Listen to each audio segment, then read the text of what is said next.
Hello and welcome to Mini Trek, a show where I explain the plot of a Star Trek episode in 5 minutes. Today we're watching the original series Season 2, Episode 5, The Apple. Start the countdown, let's go.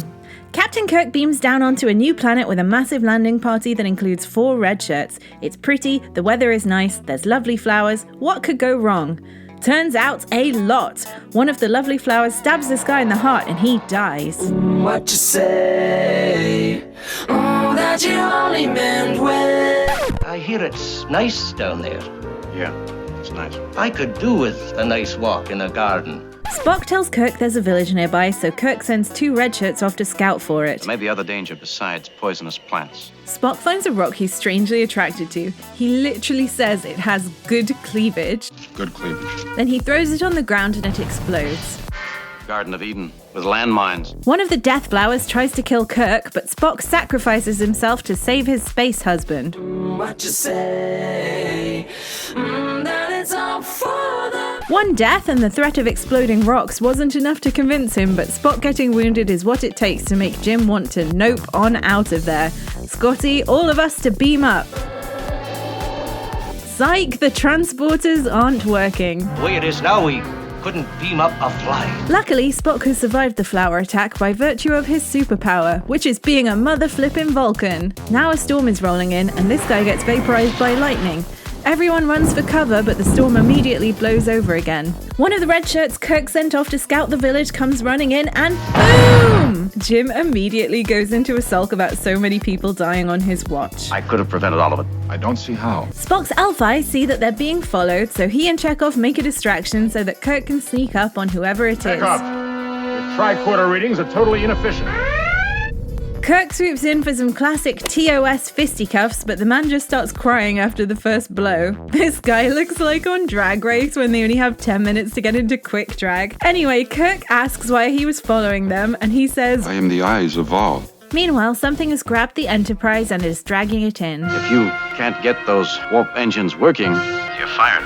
The topless guy takes Kirk to see Val, who turns out to be this budget cave of wonders from Aladdin. Spock scans it, then gets bounced back by a force field when he gets too close. The cheek, the nerve, the gall, the audacity, and the gumption. Topless guy then takes them back to his village. Hey look, it's Donald Trump's home planet.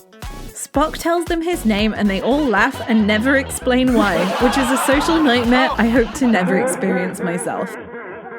They get taken to their own personal hut, and McCoy reports that no one on this planet is aging. They hide in the bushes and watch while the orange people feed the Cave of Wonders. Then they sit around in the hut and have an awkward AF conversation about the fact that no one on this planet seems to know how to reproduce. They don't know anything about... Well, I believe it's safe to assume that they would... Chekhov and the young lady sneak off for some canoodling and confuse the heck out of the locals. I do not understand. They then try to copy the strange lip touching and decide it feels nice. It is pleasant, Makara. Chief Orange Guy immediately panics and gathers the local men so that they can form the planet's first angry mob and kill the strangers for exposing them to kissing. Only first he has to explain how to do a murder. Vol explained it to me. I will show you. This is the head of one of the strangers. Come up from behind the stranger and do this.